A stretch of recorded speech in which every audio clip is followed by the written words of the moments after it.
Bab yang ketujuh, potret muslim sejati. Ya, maksud artinya potret muslim sejati ini ya kita betul-betul menjadi seorang muslim, seorang mukmin yang diinginkan oleh Allah dan Rasulnya. Jadi enggak muslim musiman, enggak muslim jadi-jadian. Ya, muslim musiman tuh gimana? Ya muslimnya kalau ada musim aja, musim Ramadan, nah nampaklah muslimnya. Tapi kalau sudah di luar Ramadan, jangan nampak dah. Musim jadi-jadian gimana? Ya jadi-jadiannya gitu juga. Kalau ada event-event atau acara-acara atau hal-hal yang bisa menyenangkan dia, ya muslim. Muslim jadi-jadian. Tangkap, membunuh, ketika mau diadili pakai peci, pakai jilbab. Padahal tengok kesehariannya tak berjilbab, tak peci, sholat aja enggak. Kenapa ketika mau diadili pakai peci, pakai jilbab deh? Itu saya nggak tahu. Bukan bulan puasa, pokoknya kalau mau diadili seperti itu. Selalunya gitu. Coba antum lihat tuh pengadilan-pengadilan itu. Itu yang saya katakan muslim jadi-jadian. Ya. Berencana melakukan pembunuhan berencana. Kalau udah pembunuhan berencana itu kan berarti udah luar biasa gitu. Ya, kenapa ketika diadili pakai jilbab, pakai peci? Ya, kalau sudah berencana melakukan pembunuhan berencana itu berarti udah nggak sholat. Nah, begitu mau diadilin berubah. Wallahu alam apakah memang keinginan mereka atau memang disuruh, nggak tahu lah. Nah, makanya muslim sejati itu menjalankan agama itu syariat itu sesuai dengan apa yang diperintahkan Allah dan Rasulnya. Nah, tentunya ini landasannya dengan ilmu. Ya. Dan ingat, ketika ada muslim yang kehidupannya itu lebih condong kepada dunia, Allah akan berikan kehinaan. Dalam hadis riwayat Abu Daud, Rasulullah bersabda, "Idza tabayatum bil 'ainah wa akhadhtum adnabal baqar wa raditum biz-zar'i wa taraktumul jihad, sallallahu alaikumuz zulla la yanzi'u hatta tarji'u ila dinikum." Kalau kalian sudah berdagang dengan riba, sudah biasa dengan jual beli dengan cara riba. Kemudian wa akhadhtum aznabal baqar, kalian sibuk dengan apa? Mengikuti ekor-ekor sapi, beternak. Disibukkan dengan peternakan. Kemudian waraditum bizar'i, sibuk dengan pertanian, bertani. Punya lahan 1 hektar, 2 hektar, punya kebun sawit. Enak enggak punya kebun sawit, Pak? Antum punya kebun sawit 10 hektar gitu loh. Setiap bulan tinggal terima setoran, antum duduk aja di rumah goyang kaki. Enak enggak? Lihat semua gitu ya? Saya pun mau kalau kayak gitu. Saya dengar ada salah satu ikhwan kita, tapi kan Tanjung Merawat lah. Ya dia gitu, dia punya lahan berapa hektar gitu kan. Dia setiap bulan itu dia di rumah aja dia. Dia nggak ada kerja lagi keluar. Paling di rumah baca Quran, ibadah, gitu loh. Berkebun, ya ngaji taklim. Tapi setiap bulan dapat setoran 20 juta. Nanti 10 juta, 5 juta dia sebagian dari ya, setoran tadi dia infakkan, dia sedekahkan. Gitu terus kan. Enak gitu ya kan, rasanya kan enak gitu kan. Ya artinya bukan berarti kita disuruh jauhi peternakan, bertani, itu bukan berarti jangan beternak, jangan bertani, bukan gitu. Tapi disibukkan dengan pertanian, disibukkan dengan peternakan, kemudian akhirnya meninggalkan agama Allah, itu yang tercela. Ya, bahkan wataruktumul jihad, kalian meninggalkan jihad, diajak jihad enggak mau. Ya kan? Belumlah diajak jihad, diajak apa? Ya kan? Makanya dalam Al-Qur'an tuh ku anfusakum wa jahidu fisabilillah bi amwalikum wa anfusikum. Berjihad itu dengan harta dulu, baru dengan jiwa. Kenapa dengan harta dulu? Ya ujian awal tuh harta dulu. Kalau harta aja masih berat ngasih, gimana dengan jiwa? Ya, kalau harta aja kita nggak mau ngasih, boro-boro dengan jiwa. Kalau harta aja masih mikir-mikir. Kalau 4 hal ini sibuk dengan 4 hal ini, sudah riba, ternak, sibuk dengan peternakan, sibuk dengan pertanian, kemudian juga diajak jihad nggak mau, maka Allah akan hinakan kepada kalian, timpakan kepada kalian kehinaan. Dan Allah tidak akan mencabutnya sampai kalian kembali kepada agama kalian. Maksudnya apa? Ya kembali kepada agama. Siap gitu. Nah, meskipun banyak hartanya, ya kan, banyak usahanya, tapi ketika diajak jihad, kemudian meninggalkan riba. Nah, hari ini kan semuanya riba. Uang kertas dompet kita tuh semuanya ada unsur ribanya. Gitu. Gimana kita kena debunya? Antum masuk bank, ngantri mau ngambil apa? Mau buat atau mau ngambil apa? Mau ngambil transferan dana umat. Masuk bank ngirup AC itu riba itu loh. Hah? Ya itulah. Mau kayak mana lagi? Mudah-mudahan Allah ampunkan lah. Banyak istighfar aja. Ya. Banyak istighfar. Hatinya mengingkari.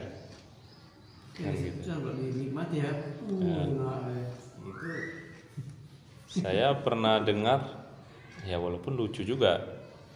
Ya, ada kan ya itu kan kita udah nggak bisa menghindar. Ya udahlah. Mudah-mudahan Allah ampunkan. Tapi memang kalau tanya dosa-dosa kita ngirup AC bank itu kita sudah kena dosanya juga, menikmati hasil riba. Ada saya dengar ada seorang ikhwan gitu kan di waktu masih di Jakarta dulu, di Jawa dulu. Saking takutnya dia kalau masuk bank itu dia pakai jaket tebal-tebal, pakai masker, pakai. Artinya dia jangan sampai merasakan dinginnya AC itu. Sampai kayak gitu. Sakit ya Pak? Jadi kalau masuk bank itu ditanya pegawai bank, sakit Pak, lagi sakit? Enggak. Kemudian dia nggak mau lama-lama gitu. Artinya antrian saya berapa? Nomor sekian. Ya udah saya tunggu di luar, nanti kalau dapat panggil ya. Gitu. Saya tunggu di luar gitu, nggak mau ngantri di dalam. Gitu. Nah, kita kan maunya ngantri di dalam kan. Corona ini kan orang ngantri di luar. Corona ini karena corona ini jajar gitu. Jadi kalau diundang makan sama kawan kita yang orang kerjanya gimana? Nggak apa-apa. Nggak apa-apa. Itu dosanya dosa dia. Ya. Meskipun kalau lebih bagus itu ya dihindari. Nggak mau lah. Kenapa? Aku kerja di bank kau. Astagfirullah. Ya mudah-mudahan jadi dakwah kita nggak apa-apa. Nah, tapi harus pandai. Jangan gara-gara itu kemudian putus hubungan jadi rusak, ya nggak betul juga. Ya saya punya teman yang seperti itu juga gitu loh. Sampai sekarang itu ya segan jumpa sama saya karena kerja di bank.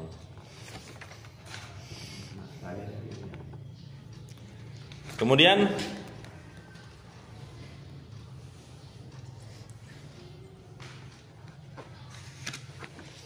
mengikuti salafus sholih. Nah ini kan sering kita mau bahasanya mengikuti salafus sholih. Kemudian mencantumkan diri sebagai salafi.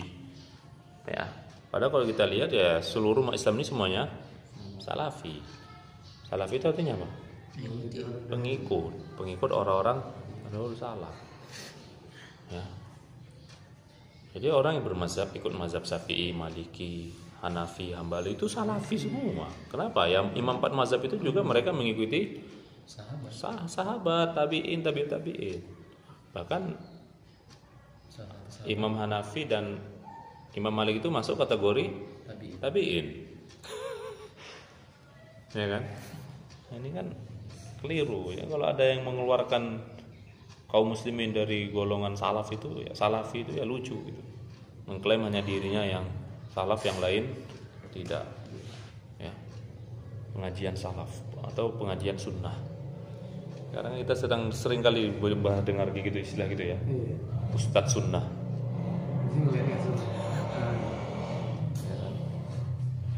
Mama saya ngadu gitu kan. Adiknya kan ikut salafi. Kalau nengok ceramah kita di Facebook, ya kan, ini kan teman juga sama saya, dia ikut salafi, nengok saya kajian, Amir gitu kan. Nanti dia bilang ya, kalau Ustadz sunnah nggak mau gitu. Saya kan kadang kok sorban gini kan. Nah, menurut mereka orang salafi, kalau Ustadz sunnah bahasa mereka itu nggak mau pakai sorban gitu, nggak mau. Gitu. Ya. Jadi namanya ibu saya itu perasaannya, Ustadz sunnah berarti anak awak bukan Ustadz sunnah gitu. Saya bilang mak Ustaz wajib bilang. Lebih Amir bukan Ustaz sunnah, Amir Ustaz wajib bilang. Mana tinggi sunnah sama wajib? Ya kan? Jadi seperti itu. Nah makanya klaim itu bukan itu yang paling penting. Yang paling penting itu apa? Tindak tanduk nyatanya. Mengaku pengikut salaf tapi kalau akhlaknya tidak seperti salaf, apa gunanya kan gitu kan. Hari ini kita dibentur-benturkan, berusaha di apa namanya, diadu domba, ya, walaupun sekarang alhamdulillah ya sedikit demi sedikit kalau kita lihat kelompok mereka itu sudah mulai membangun, mulai lunak. Kalau dulu begitu luar, kecuali hanya ada beberapa saja lah yang masih keras, yang masih getol gitu loh, masih kaku. Kalau yang lain-lain yang tinggi-tinggi apanya itu malah sudah bagus. Ya. Malah sudah mulai mau ikut kunut. Saya ikuti juga ceramah-ceramah ustaz mereka itu. Sudah mulai ada yang terbuka gitu. Alhamdulillah. Ya, jadi kita jangan mereka seperti itu, kita pun seperti itu. Ya sudah bersabar. Ya, bersabar. Nah, satu sisi perlu untuk dipatahkan hujah-hujah mereka. Nah, supaya berharapnya bersatu. Karena perintah Al-Qur'an itu kan apa?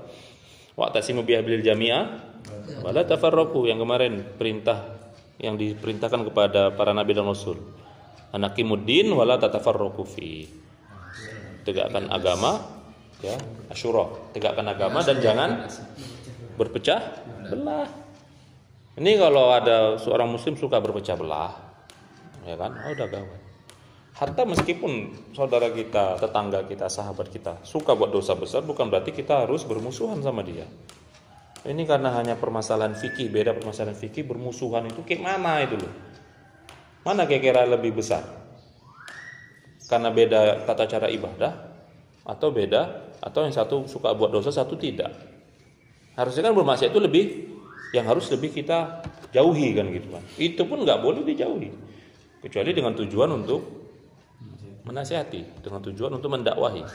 Nah itu pun penguasa yang kemudian menetapkan. Enggak pandai-pandaian kita. Oh ini ahlul bid'ah ini, tinggalkan. Ahlul bid'ah menurut siapa? Menurut dia. Ya, tidak boleh duduk-duduk dengan ahlul bid'ah. Artinya ungkapan-ungkapan seperti itu, hal-hal seperti itu sudah bukan zamannya lagi. Ya, yang bid'ah itu yang seperti siapa? Orang-orang Syiah, ya betul, bid'ah. Liberal, nah, ya itu baru bid'ah. Itu baru cocok kita bilang jangan boleh duduk-duduk dengan ahlul bid'ah. Iya, enggak ada gunanya antum berdebat dengan Abu Janda, nggak ada gunanya. Antum berdebat dengan Denny Siregar, dengan siapa yang sudah mati kemarin itu? Ya apa? Jaludin, ya kan? Liberal, nggak ada gunanya antum berdebat. Itu yang memang kayak gitu yang kita dilarang gitu loh. Ya kalau masih sama-sama sholatnya di masjid, jangan hanya karena yang satu kunut, satu tidak, yang satu tahlilan, masih tahlilan, masih wiritan, masih doa bersama, masa yang kayak gini yang dijauhi? Bahkan diucapin salam nggak mau, nggak menjawab, ya, naudzubillah. Jadi kalau menjaga jarak itu kan, menjaga jarak istilahnya nggak terlalu rapat sama. Dalam hal apa sekarang jaga jaraknya? Ya supaya jangan terlalu sering. Kenapa? Karena kita kan misalnya keimanan orang itu bergantung pada temannya. Jadi kalau kita selalu berteman akrab sama orang itu jadi pengen aja. Maksudnya mengejar supaya kita jaga. Iya. Tapi kan itu kan perlu kita perhatikan juga dari sisi bagaimana. Artinya kayak saya gitu. Ya saya di apa itu ya tahlil kita nggak ikut, wirid kita nggak ikut. Tapi ya mereka sama saya care aja gitu. Bahkan panggil ustadz juga gitu. Tapi ustadznya nggak ikut tahlil, nggak ikut wirid. Di situ kan ada juga ustadz-ustadznya, ada di tempat saya kan ada 3 orang ada ustadz. Ya, 3 tuh wirid semua. Dan satu dari PKS saya ikut juga.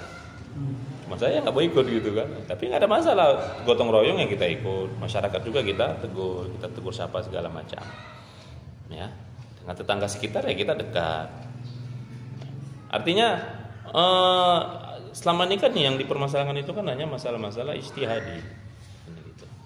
Masalah ijtihadi. Ya artinya kalaupun memang itu berdosa, kalaupun memang itu dosa, tidak ada hak untuk kita kemudian menjauhi. Ponis jangan dekat-dekat, ngeri. Ya, nggak boleh. Ya, tidak. Ya sudah biasa saja. Ketika mereka ada seperti itu, nanti kan mereka akan bisa menilai. Ya, mereka akan bisa menilai. Nah, karena hari ini kan yang timbul karena klaim dari Salafi menjauhi mereka, menjauhi masyarakat secara umum ya, masyarakat secara umum. Akhirnya masyarakat secara umum pun menjauhi. Tapi coba tidak timbul kesan anggapan seperti itu, pasti juga tidak akan terjadi. Ya. Nah, Imam Malik mengatakan terakhir bab ini, la nasluhu azil ummah illa ma shalah bihi awwaluha. Tidak akan baik urusan umat ini kecuali mengikuti hal-hal yang telah menjadikan umat terdahulu menjadi baik. Makanya kalau kita lihat kenapa sekarang umat Islam ini kok antum udah tahu berita terbaru ya? Al-Aqsa. Udah ya? Itu bombardir lagi kemarin malam 27. Saya lihatnya aduh, muslimahnya diseret-seret jilbabnya, buka berdarah-darah. Aduh. Ya, selalu begitu. Yang kita perhatikan gitu, kalau udah bulan puasa, kalau udah akhir-akhir. Padahal kalau kita tengok di awal-awal puasa kemarin ya, memang mereka sudah standby secara Islam, tapi masih biasa saja gitu kan. Jadi saya tengok tuh videonya kaum muslimin Palestina buka puasa di Masjid Al-Aqsa, itu di depan Masjid Al-Aqsa, buka puasa berjamaah, iftar jamaah, ya mereka duduk situ dengan senjata ngobrol-ngobrol biasa. Ya kan? Dah tergambar, dah terfeeling di hati saya, ini nanti rusuh lagi nih. Ternyata benar, tanggal 27 benar. Yang lagi itikaf di Masjid Al-Aqsa, antum itikaf sini enak ya kan, aman gitu, tenang gitu ya, sahur pun enak ya kan. Mereka itikafnya sambil baca Quran gitu kan, fotonya depannya itu tumpukan batu. Di masjid mereka baca Quran tapi di depannya ini sejadah, di atas sejadah itu batu. Untuk lempar tentara Israel. Karena takut diserang, persiapan. Luar biasa ya itikafnya. Ya kan? Gak ada senjata? Itu lagi itikaf itu diserang. Karena melawan akhirnya dikunci dari luar. Akhirnya seluruh beberapa kaum muslimin dari wilayah-wilayah lain pada datang semua naik mobil. Di tengah jalan dijegat. Mobilnya diberhentikan, akhirnya mereka jalan kaki. Mobilnya tinggalkan tengah jalan. Mereka jalan kaki menuju Al-Aqsa. Sampai seperti itu, Pak. Pengorbanan saudara-saudara kita di Palestina. Kita paling hanya bisa ngirimkan doa. Makanya 10 hari terakhir ini, terakhir detik Ramadan ini banyak-banyakkan doa.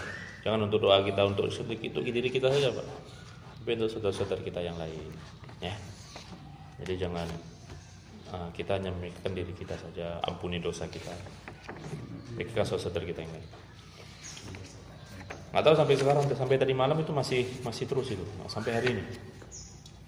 Ya, insyaallah. Dulunya tamu, sekarang malah ngusir tuan rumah. Kan gitu Israel. Dulunya mereka tamu. Tapi sekarang malah mereka tahun 20-an dulu, 1920-an mereka kan datang sebagai tamu di situ. Setelah 70 tahun mereka kemudian jadi penjajahnya, menguasai. Kemudian bab yang ke-8, potret muslim dalam hal nafkah.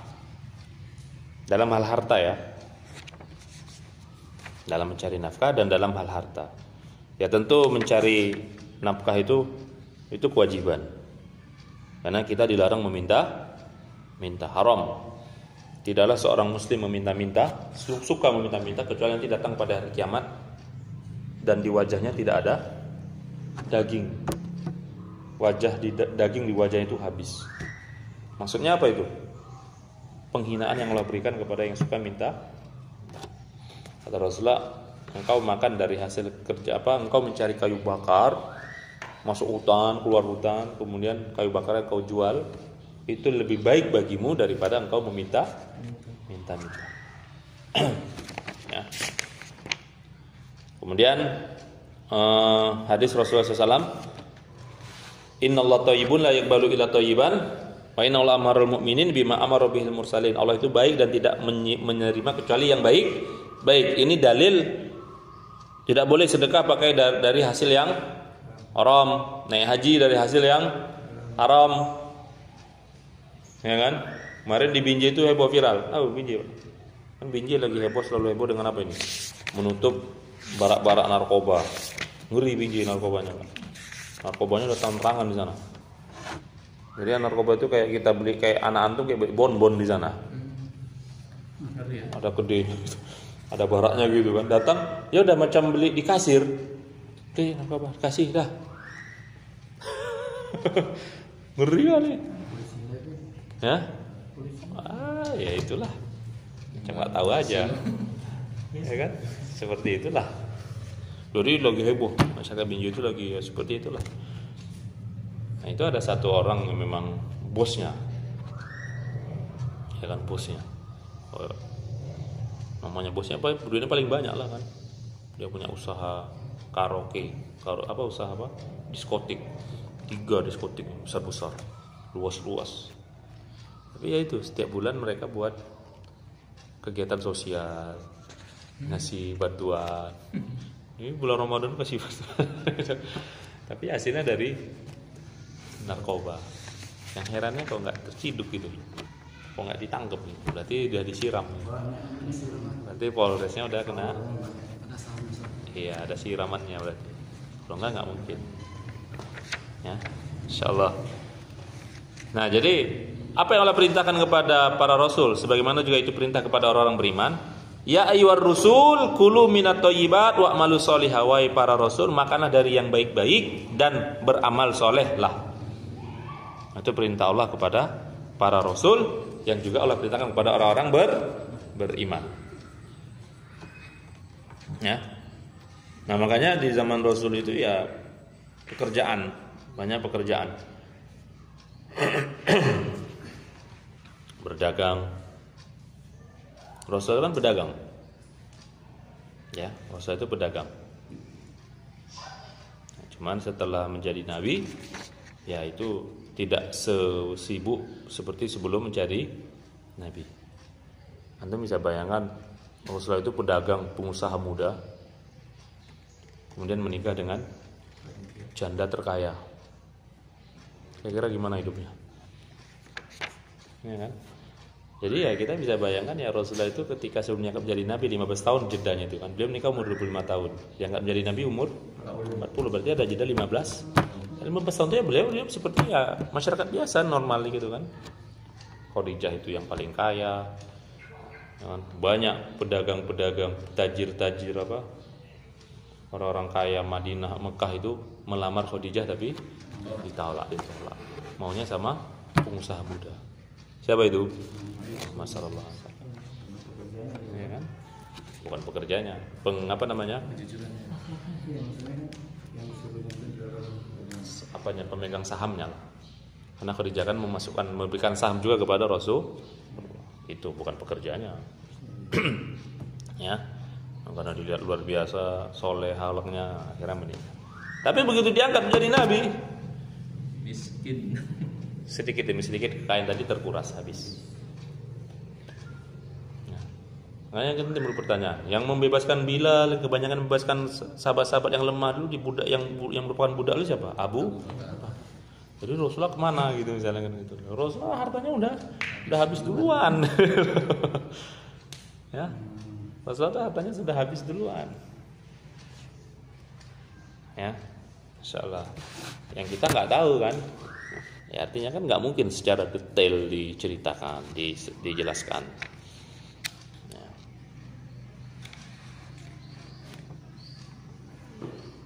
Bahkan setelah kemudian berkuasa di Madinah, ya Rasulullah itu kan kalau mau kaya paling kaya, Pak. Karena setiap hantaran pesan perang, ghanimah, itu 1/5 punya Rasulullah, punya Allah dan Rasulnya. Jadi kalau dapat hantaran pesan perang, misalnya 100.000 ekor unta, 1/5-nya berapa? 1/5-nya berapa? 200 ekor itu untuk Rasulullah sendiri. 800 ekor bagi-bagi pasukan lah. Ya kan? Tapi kemana harta itu? Ya boleh bagi-bagikan. Tapi Khadijah kenapa enggak diketahui punya orang tua itu keluarga? Khadijah. Nanti kita cari Pak. Alam. Pamannya baru. Waraqah bin Nawfal itu aja. Ya Waraqah. Iya. Pamannya. Pamannya atau sepupunya, saya lupa. Orang-orang memang nggak disebut ya. Ya. Tapi bisa antum cari, bisa itu. Cari lah. Carilah, buka buku semua. Ya. Google. Kemudian contoh para ulama salaf dalam hal harta. Tolah bin Ubaidillah yang pertama. Tolah itu Pak pernah jual tanah seharga 700.000 dirham. Tapi kemudian dia pegang 700.000 dirham ini kan. Jual tanah kepada Utsman, dibeli oleh Utsman. Satu malam dia tidur dengan 700.000 dirham ini di tangan dia, enggak tenang dia tidur. Kenapa enggak tenang?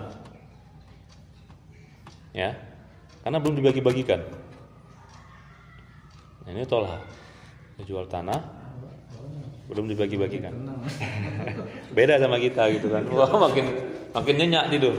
Alhamdulillah tanahku terjual. Atau mungkin nggak tenangnya kenapa? Nggak tidurnya kenapa? Takut dicuri. Atau bingung mau ngapain ya? Mau beli apa ya? Kalau sahabat beda. Nggak tenangnya, nggak tidurnya kenapa? Ya Allah, belum dibagi-bagikan. Akhirnya langsung malam itu dia suruh ajudannya untuk pembantunya bagi-bagikan tanah. Nggak tersisa sedikit pun. Gimana itu para sahabat bisa gitu ya? Kayaknya dunia itu nggak penting gitu. Harta itu nggak ada pentingnya. Abdurrahman bin Auf lagi. Ya.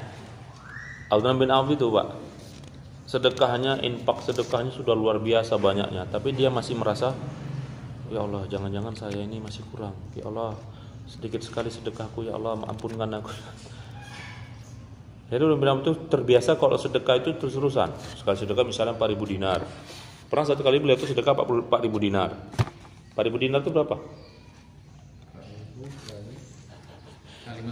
Satu dinar itu 4,25 gram emas. Adalah kita bulatkan 4 gram. Satu dinar. Sekarang emas 1 gram 900. Pernah berapa bulan lalu sampai 1 juta. Ini dah turun. Oke lah, anggap 1 juta emas. Berarti 1 dinar 4 juta. 10 dinar 40 juta. 100 dinar 400. 1000 dinar 4 juta. 4 M. 1000 dinar 4 M. Berarti kalau 4.000 dinar Ya gitulah banyak. 4 M. 16 miliar. 16 miliar ya? Oh iya, 16 M. Sekali sedekah 16 M. Tapi ditambah lagi 40.000 dinar lagi. Tadinya 4.000 ditambah 40.000 lagi. 40.000 dinar. Tambah lagi 40.000 dinar. Aduh. Berarti hartanya bah? Itu Abdurrahman bin Auf, belum lagi Utsman bin Affan. Makanya saya katakan antum silakan jadi kaya, orang kaya, tapi kalau jadi kaya jadi seperti Abdurrahman bin Auf, Utsman bin Affan itu luar biasa hartanya. Tapi Al-Quran nggak pernah lepas dari tangannya. Itu Utsman bin Affan tuh kayanya luar biasa, tapi Al-Quran nggak pernah lepas. Maksudnya apa? Nggak pernah nggak baca Quran. Beliau tuh hatam berkali selalu. Pokoknya kalau disebut Utsman bin Affan, kalau ditanya Utsman bin Affan ibadah yang paling menonjol apa? Al-Qurannya, baca Al-Qurannya. Ya kan? Kita belum kaya lagi, jauh lagi dari Utsman bin Affan. Masih jauh lagi ya. Al-Quran dipegang? Hah? Wah, tapi ada apanya ya? Tapi nggak pernah dibuka. Paham ya? Utsman bin Affan kekayaannya luar biasa. Kira-kira kalau kekayaan segitu banyak, Pak, ngurusnya susah nggak? Susah. Tapi walaupun ribetnya bagaimana, dia tetap baca Qurannya nggak pernah tinggal. Pegang Quran terus, kemana-mana bawa Quran terus. Artinya rajin baca Quran. nggak mau berhenti baca Quran, bahkan sampai nafan lah ya, 1 rakaat itu hatam. 1 rakaat itu hatam baca Quran. Itu menunjukkan betapa, waduh, berat lah ya. Antum berapa lama paling lama baca Quran, berapa juz Pak sekali duduk? Sanggupnya? 2 juz. Tergantung gitu ya. Lagi mood Ustaz 2 juz, kalau lagi gak mood 2 lembar.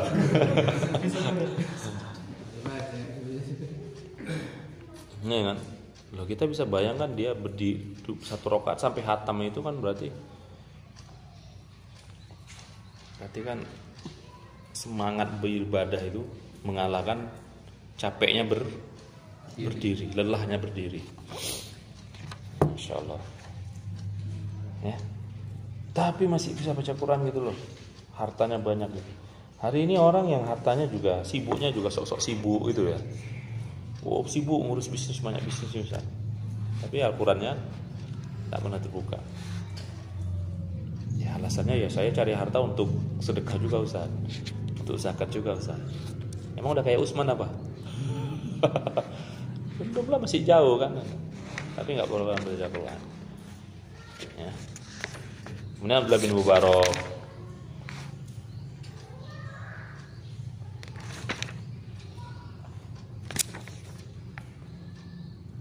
Sama Al-Farisi. Sama Al-Farisi itu kerjaannya apa Pak? Dia menganyam daun kurma. Daun kurma itu dianyam untuk tahap apa gitu kan?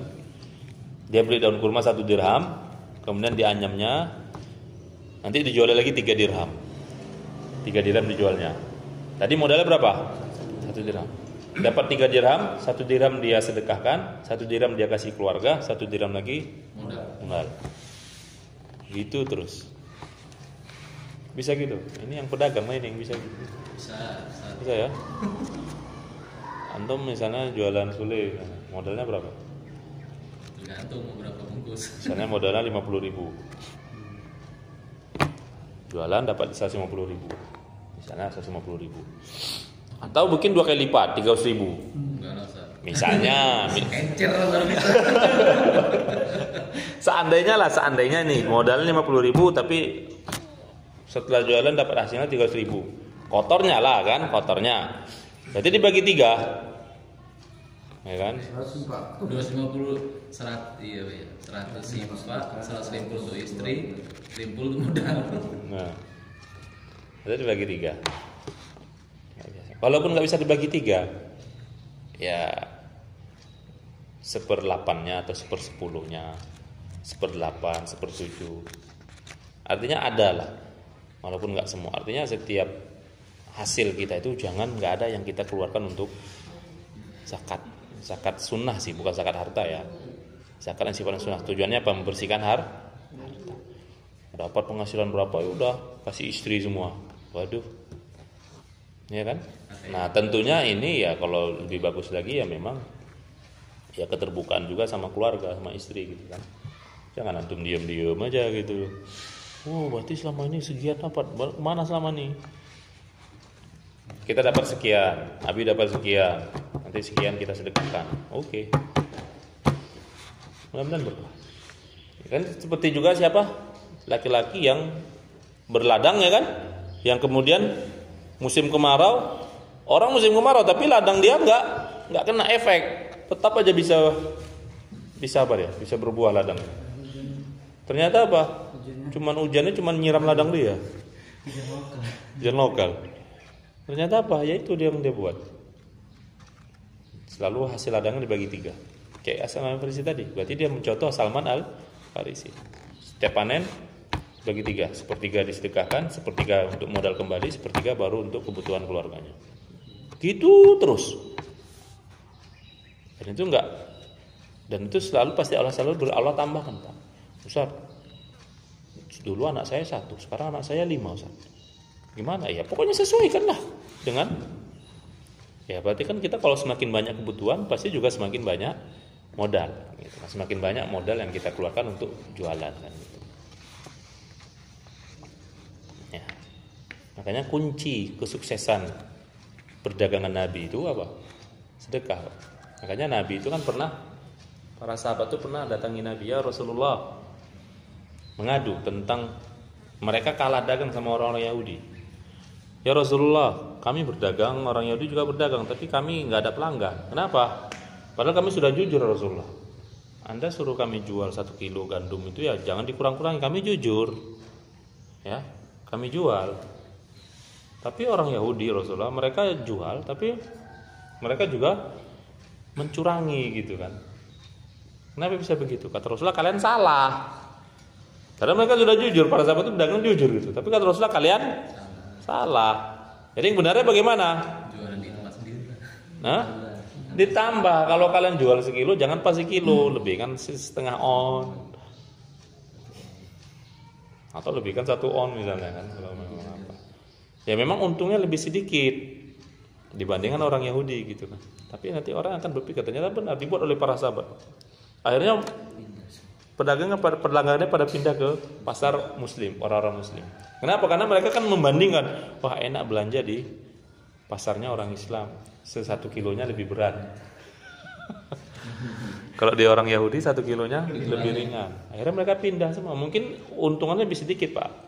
Misalnya kalau 1 kilonya orang Yahudi dapat untung 10.000, 1 kilonya orang Muslim 6.000 atau bahkan 5.000. Tapi kan orang akan datang permintaan makin banyak.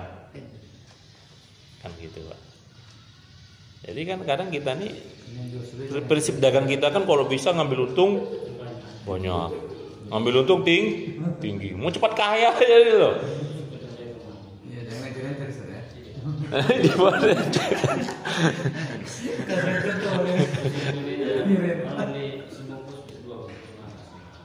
Ya kan? Coba dibuat gitu coba. Laris orang 2000 5.003 kan laris. Karena ada nilai sedekahnya di situ.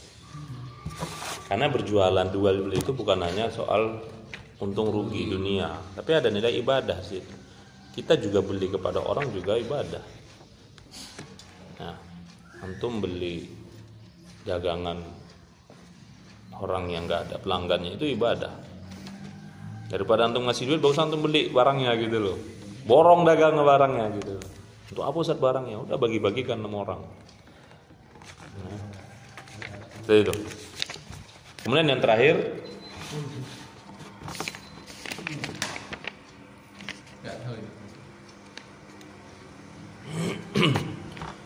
bab yang terakhir, problematika umat dan solusinya. Ya, kalau kita lihat kan problematika umat ini kan banyak ya.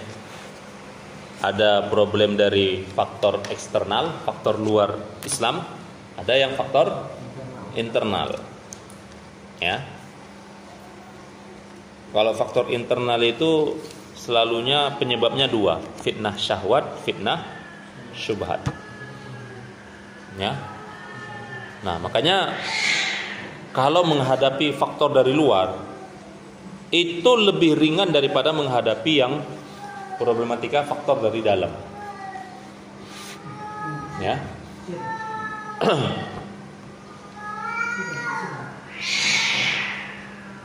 Karena orang-orang kafir, Pak, orang-orang Romawi, ketika mereka sudah kalah oleh Umar, pasukan Umar, kekhalifahan Umar, itu mereka kumpul loh. Mereka kumpul, apa namanya? Rapat internasional gitu. Para uskup-uskupnya, para pembesar-pembesar, para pendeta-pendeta. Mereka katakan apa? Ya, kita tidak akan bisa menang melawan umat Islam dengan senjata dan pasukan. Karena setiap menghadapi pasukan Islam dengan senjata dan pasukan itu selalu kalah. Bayangkan Hatta jangankan nggak kalah lah, Pinomat pun nggak kalah, minimal seri. Kalau nggak, artinya apa ya? Seperti perang Mu'tah itu kan, 3.000 lawan 200.000, harusnya kan udah habis 3.000 itu, habis nggak bersisa. Ini malah menang pulang selamat, cuma satu yang terbunuh. Kan lucu itu kan. Dan mereka nggak mengejar. Itu kan memang mundur dari medan perang. Nah, itu kan boleh. Karena pasukan tidak berimbang. Yang tercela itu kan, yang dilarang, dosa besar itu kan kalau imbang. Dia lari dari medan perang, itu dosa besar. 7 dosa yang membinasakan termasuk apa? Al-firar, ya, lari dari minal harbi, lari dari medan perang. Nah makanya mereka berbuat strategi. Kita bisa mengangkat umat Islam dengan umat Islam itu sendiri. Artinya apa? Benturkan antar mereka, adu domba antar mereka. Ya, saya dulu ada baca buku Campur Tangan Zionis Dunia Islam. Itu memang luar biasa. Memang strategi mereka itu menghancurkan kita itu. 3S. Spot, sing, song, spot, song. Apa lagi apa? Seks, spot, song. 5 dia. 5 atau 3? 5 ya? 5. Seks, pergaulan bebas. Kemudian song, nyanyian. Sport, olahraga. Dari 3 ini dulu lah kita lihat, itu efeknya luar biasa tuh, kehancuran. Tengok, gara-gara pergaulan bebas, narkoba. Ya. Makanya ya tengok bertonton masuk narkoba. Itu untuk merusak generasi kita. Pergaulan bebas. Ya kan? Tayangan-tayangan semuanya segala macam. Sing, song, nyanyian, pop. Ya kan, bunuh diri gara-gara bukan bunuh diri karena apa namanya, artis K-pop dia meninggal. Artis K-popnya meninggal. Indonesia, remaja putri. Islam lah. Bunuh diri, saking histerisnya dia, saking sedihnya bunuh diri di kantung diri. Biar sama di sana. Masya Allah. Tapi kan kita lihat kan, Masya Allah, efeknya nih. Ya. Apalagi sekarang TikTok, aduh. Makanya hadis Nabi kan terbukti. 2 golongan penghuni neraka yang tidak pernah aku lihat. Salah satunya apa? Wanita yang berpakaian tapi telanjang, memperlihatkan lekuk tubuhnya berlenggak-lenggok seperti punuk unta. Itu TikTok itulah. Ini kita memang akhir zaman itu. Ya kan? Terbukti sekarang. Kok dulu kan kita gambarnya apa? Orang jalan. Biduan. Ya kan, penyanyi yang di panggung-panggung. Tapi kan dulu kayaknya masih ya paling di mana ada panggungnya itulah ya kan. Kok sekarang ternyata apa? Merata. Siapa sekarang yang nggak bisa main TikTok? Tapi bapak kayak gitu. Ya, maksudnya kan sekarang dengan zaman Android, aplikasi, siapa sekarang yang nggak bisa main TikTok? Antum nggak tahu, wajar orang tua. Coba tanya mana antum. Ya orang joget-joget dipamerkan di internet. Mau joget-joget memang ada juga manfaat yang baik. Tapi kan seringkali kan dibuat untuk ya untuk yang hilang ulat malunya, dah hilang lah, dah putus. Ya, yang seringnya perempuan kan. Ya bahkan yang berjilbab pun nggak mau kalah. Ya, bahkan terakhir kemarin kan istrinya siapa? Istrinya Suli. Istrinya apa? Soulmate. Oh itu sih. Main TikTok. Bola tau lah netizen ini. Istri ustad kok seperti itu. Ya, tapi kan memang miris kan, ujung-ujungnya kan umat Islam yang kena kan. Iya. Ya kan? Ya dia oknum memang, tapi kan ujung-ujungnya Islam juga yang direndahkan, dilecehkan gara-gara istri. Masa istri ustad main TikTok? Allahu Akbar. Ya. Nah, jadi faktornya eksternal, internal, subhat dan syahwat. Subhat itu jelas ya, pemikiran yang rusak. semua agama sama contohnya, semua agama itu baik. Fitnah syahwat ya tadi, song, sportnya gara-gara olahraga. Beda lain klub, tawuran. Olahraga sepeda Ya tuh. Makanya saya setuju. Saya kok tanya bagusnya sepak bola Indonesia tutup aja namanya. Nggak ada apanya, nggak ada positifnya, negatif semua yang ada. Saling berantem, musuhan, bunuh-bunuhan pun bahkan mereka. Padahal hanya fans sepak bola. Masya Allah. Nggak dibayar ya, kalau dibayar tadi satu fans setiap fan dikasih 5 juta tadi masih mending. Ini nggak dibayar, tapi gara-gara itu kemudian bunuh-bunuhan. Insya Allah. Nah,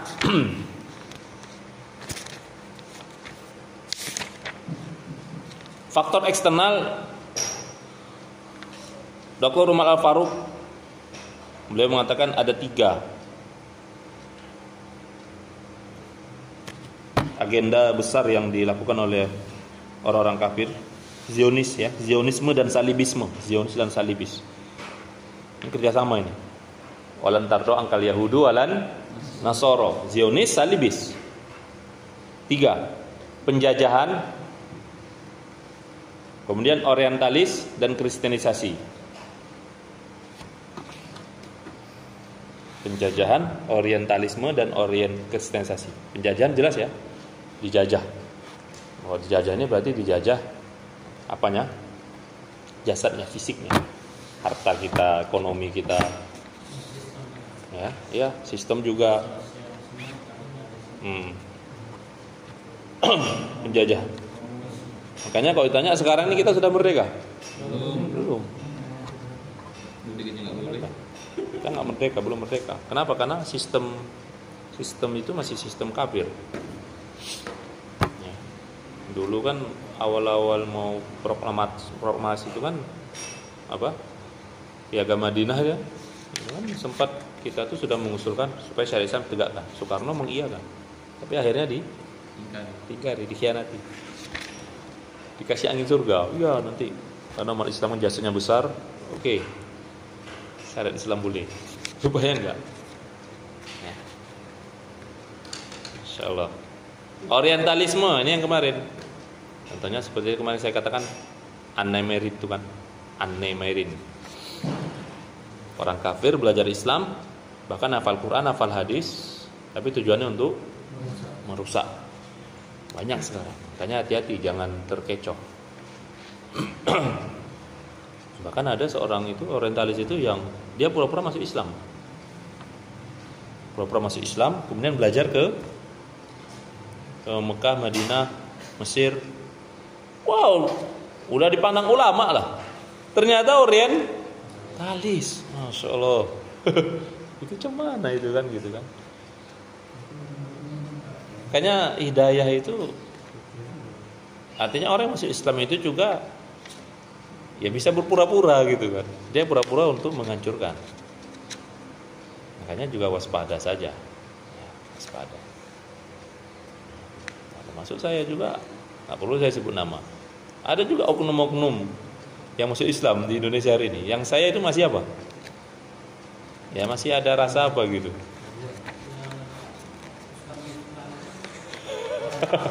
Muridnya lah, siapa tuh muridnya? Ya, tahu dah. Ya. Nah, itu juga kita kayaknya gimana ya? Ya mudah-mudahan betul-betul. Tapi kan kalau nengok sepak terjangnya sama Miftah pula dia apanya kan gurunya. Sudah lah. Salah guru. Entah salah guru, entah memang disetting seperti itu ya nggak tahu. Ya, Ustaz kok buruk sangka? Bukan buruk sangka. Karena pengalaman itu memang sudah banyak jadi pelajaran dan kristenisasi. Nah, perlu antum ketahui Indonesia ini juga masuk target kristenisasi. Ya, saya pernah dengar ceramah Ustaz Waloni itu beliau mengatakan orang Kristen itu target 50 tahun. Target mereka dalam menjangka waktu 50 tahun. Entah dari kapan 50 tahun itu dari kapan nggak tahu saya. Indonesia ini sudah jadi Kristen. Iya, menguasai. Walaupun mungkin kristenisasi bukan berarti semua masuk Kristen, tidak, tapi penguasaan. Jadi eksternal kita nih ngeri, PKI, Kristenisasi, ya Syiah lagi. Waduh, Syiah itu udah makin merajalela loh. Mereka sudah melaksanakan sudah bisa buat acara terang-terangan di Senayan. Sudah tidak ada lagi gangguan. Kalau dulu masih berat, mereka masih dihalang. Sekarang kemarin nggak ada lagi halangan dah. Udah nggak berani lagi umat Islam ngalang-ngalangi dah. Kita ini ibarat apa sekarang?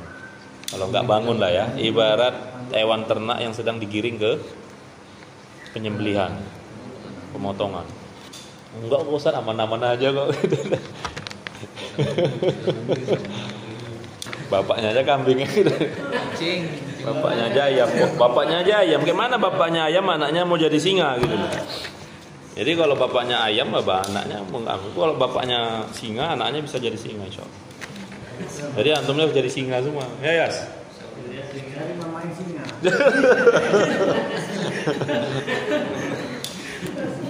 Ya. Ya singa itu tidurnya aja ditakuti. Antum berani dekati singa tidur? Tidurnya dia nggak apa-apanya, berani. Tapi ayam bekokok pun dikejar sama orang. Dikekernya pun kita tangkap aja deh kan. Malah senangnya kita nangkap kalau dia lagi begaduh gitu. Kita tangkap. Kalau nggak susah nangkapnya. Ya kan? Ayam tuh gitu. Hewan ternak tuh gitu. Kemudian faktor internal. Wah, internal ini jelas. Nah, makanya banyak sekali bukan PR ya, problematika umat Islam yang memang harus diperjuangkan. Makanya memang hidup kita nih, rekan sekalian, itu memang berjuang. Jadi jangan pernah kita tuh berangan-angan hidup itu mau apa? Syariat tegak, khilafah tegak, ya kan? Syariat Islam tegak, kemudian kita hidupnya aman ya. Sejarah mencatat, kalaupun Islam itu berjaya, paling hanya kisaran sekian tahun aja, Nah, ada istilahnya lama gitu. Ustaz, dulu khilafah kan ratusan tahun. Iya, ratusan tahun tapi pergolakannya berkali-kali, fitnah yang muncul, saling berebut kekhilafahan, kekuasaan terjadi loh. Bahkan sejak masa Utsman sudah mulai bergolak. Terakhir aman itu kan masa Umar. Artinya betul-betul umat Islam itu merasakan hidup di bawah naungan Islam. Tidak ada fitnah. Itu pun ujiannya luar biasa Allah berikan kan.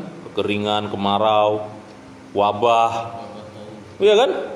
Hidupnya aman memang, nyaman gitu kan. Artinya betul-betul di bawah naungan Islam. Tapi musibahnya, ujian juga Allah berikan luar biasa. Setelah Umar, habis. Utsman, mulai muncul Khawarij. Bahkan Utsman dibunuh oleh Khawarij. Syiah, Ali loh lebih muncul lagi. Setelah Ali udah nggak usah dibahas.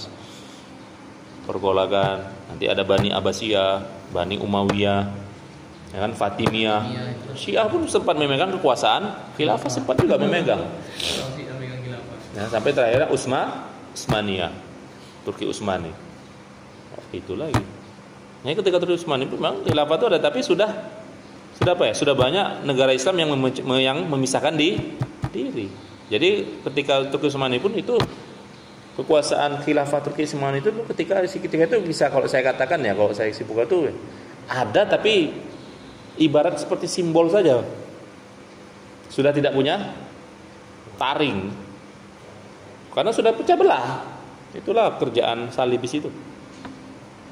Nah, termasuk Kamal Ataturk yang diselipkan, yang disusupkan untuk memecah belah kekuatan kaum muslimin. Ya sudah habis.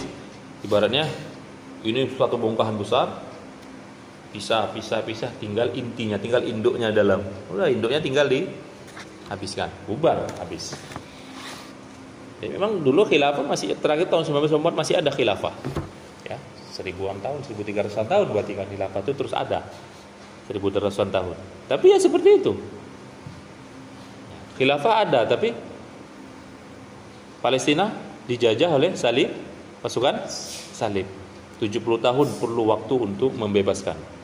Siapa yang membebaskan Palestina? Salahuddin Al-Ayyubi. Itu pun hanya bertahan 70 tahun.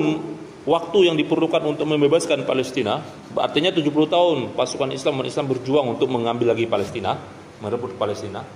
Ketika sudah dapat, hanya bertahan 7 tahun. Setelah itu diambil lagi. Andalusia yang sekarang Spanyol, itu dulu sudah menjadi wilayah kaum muslimin, sudah dibilang wilayah muslim. Sekarang apa yang tersisa? Kalau kita bilang Spanyol, apa yang kita ingat? Bolanya, ya kan? Padahal Andalusia itu sumber ulama-ulama luar biasa. Andalusia itu Ibnu Hazm, ulama-ulama besar banyak berasal dari Andalusia dulu. Sekarang Spanyol namanya. Sekarang kalau kita bilang Spanyol, yang kita ingat apa? Bolanya, ya kan? Negara yang pemain bolanya hebat-hebat itu. Masya Allah, habis sudah. Kata termasuk zombie. Itu sekarang bilang zombie itu apa? Tahu zombie itu kan? Tahu sejarah zombie kan? Sekarang kita anak-anak kita dibodoh-bodohi, zombie itu mayat hidup. Padahal zombie itu apa? Pahlawan Islam di Brazil. Seorang ulama yang tinggal di Brazil, yang kemudian berhasil, dakwahnya di sana berhasil, tapi kemudian dijatuhkan lagi, dipatahkan lagi orang-orang kafir. Sempat kalah, tapi kemudian bangkit lagi. Ya. Nah, makanya dibilang nama zombie. Karena sudah mati, hidup lagi. Maka dikatakan mayat hidup. Zombie itu mayat hidup. Ya, di Brazil. Meskipun kalau saya nggak silap namanya juga memang zombie. Nama ulamanya itu di belakangnya ada zombinya gitu. Zambi atau zombie. Nah, itu nama. Itu kan zam-zam. Iya, nama. Iya, namanya itu nama zombie. Nama itu nama ulamanya. Dia berhasil memperjuangkan dakwah Islam di sana. Bahkan bisa dibilang berhasil itu sudah hampir berhasil dikuasai oleh kaum muslimin dakwahnya. Banyak masuk Islam, tapi kemudian dipatahkan, dikalahkan oleh orang-orang kafir, kalah, ditangkap. Tapi kemudian bangkit lagi. Tapi kemudian kalah lagi. Makanya ketika kalah itu dikatakan apa? Ketika kalahnya itu ditangkap ininya, ulamanya dia ditangkap. Ketika kalah itu kan banyak pengikutnya itu diapain, akhirnya meredup. Suatu ulamanya bangkit lagi. Nah, makanya zombie itu mereka kaitkan di situ, Pak. Makanya zombie itu kan mayat hidup, udah mayat tapi hidup lagi. Akhirnya bunuhnya gimana? Kepalanya tembak. Ya sama persis yang mereka lakukan sama ulama yang ditinggal di asal Brazil tadi. Sama persis seperti itu. Udah mati kok hidup lagi. Oh, ini kepalanya ditembak lah biar mati sekalian, biar mati langsung. Makanya ulamanya ditangkap. Dihukum mati, walah, di penjara, tapi habis itu dibawa, habis itu nggak balik-balik. Ya, Masya Allah. Itu zombie, Pak. Nah, kita tahunya zombie mayat hidup gitu kan. Tak tahunya itu ulama kita. Ya. Anak-anak kita takut-takuti gitu kan dengan zombie, takut-takuti.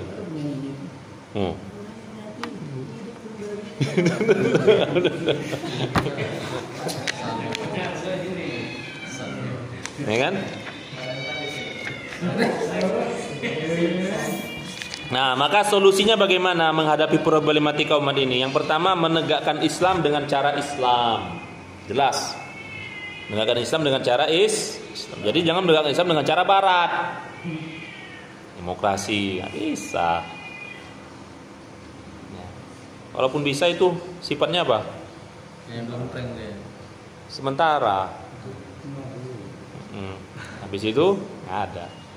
Ya, bisa. Yang kedua, tanggung jawab personal. Artinya apa? Seluruh individu, seluruh personal kaum muslimin harus punya andil. Ya kan? Hatta sampai di masa Nabi itu sampai seorang wanita tua yang tidak merasa tidak bisa memberikan apa-apa, akhirnya dia menghibahkan dirinya untuk membersihkan masjid. Kenapa bisa? Karena dia tanya, ya Rasulullah, tidak ada yang bisa kuberikan untuk agama ini, untuk perjuanganmu ini. Inilah yang bisa kuberikan. Bersihkan masjid dia, kutipi sampah tiap hari di sekitar Masjid Nabawi. Masya Allah. Itu sampai seperti itu, Pak. Ada yang diberikan, hartanya, tenaganya, pikirannya, waktunya. Nggak bisa harta, tenaga. Nggak bisa tenaga, waktu. Nggak bisa waktu, pikiran. Nggak bisa juga doa. Ya nggak bisa juga, ini mungkin karena sakit, sudah terletak aja sakit tahunan gitu kan. Ya udahlah kan, nggak mungkin ngapain lagi. Dengan apa? Doa lah.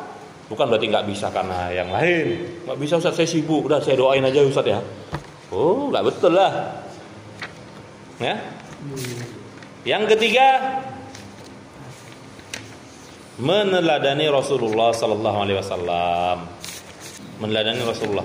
Jadi Rasulullah SAW itu ya, kalau kita lihat dulu ya, kalau kehidupan Rasulullah dan para sahabat itu ya, mereka berjuang itu betul-betul berjuangnya untuk menegakkan Islam. Jadi itu bukan semboyan, bukan hanya semboyan saja, tapi betul-betul real, ya, betul-betul nyata. Artinya ketika berucap, ya berucapnya itu untuk Allah. Ketika berbuat, berbuatnya untuk Allah. Maka disitulah Rasulullah, Allah memberikan pertolongan. Ya, Allah memberikan pertolongan. Fattakullah mastata'tum, bertakwalah kepada Allah semampu kalian, kata Allah Subhanahu wa taala. Nah, jadi itu tadi problematika umat. Ya, meskipun kita bahas secara singkat, artinya kalau kita mau bahas secara rinci ya butuh waktu kajian khusus. Karena memang kalau kita bahas ini banyak sekali, Pak. Ya, banyak sekali. Nah, makanya hari ini juga harusnya kepada masyarakat, kepada umat Islam, kita harus sadarkan. Enggak salah sih ketika kita mungkin menyampaikan, misalnya antum mengisi pengajian, mengisi ceramah. Enggak salah sih menyampaikan tentang sholat berjamaah, apa lagi? Ya, tentang amal ibadah sehari-hari enggak salah. Ya. Tapi jangan lupa untuk sampaikan tentang ini, hal-hal ini. Ya, problematika umat ini. Bahwasanya umat Islam itu sekarang ini dalam keadaan yang lemah, terhina, terjajah dari setiap aspek ekonomi.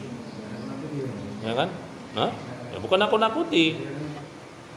Ibarat orang mau dibunuh, yang mau bunuh dan ngumpul dari belakang. Yang mau dibunuh enggak sadar. Nggak sadar ada orang membunuh dia dari belakang. Kita tahu, kita nampak. Kita kasih tahu nggak dia? Awas, hati-hati, ada orang untuk membunuh kamu. Atau kita biarin aja? Ya kalau kita kasih tahu dia pasti siap-siap. Iya ya, wah nggak iya nih, siagalah gitu. Kita nggak kasih tahu dia merasa aman memang, tapi tiba-tiba, cus. Ya hari ini kan gitu Pak. Ibaratnya kan gitu. Kalau kita menjelaskan keadaan yang serealnya hari ini, ya umat pasti akan. Makanya oleh pemerintah dibuat apa? Undang-undangnya kan? Apa itu? Ujaran kebencian. Kan ada undang-undangnya. Nah, ustaz-ustaz yang menyampaikan tentang PKI, tentang komunis, tentang Syiah, itu kan ditangkapin itu. Menimbulkan kepanikan, kegaduhan. Jadi umat Islam ini hari ini itu ibarat dibuat nyaman gitu loh. Dibuat nyaman. Tinggal waktunya tinggal digiring ke tempat pemotongan. Nah, wallahu a'lam bishawab. Selesai. Mudah-mudahan setelah ini tidak salah jalan.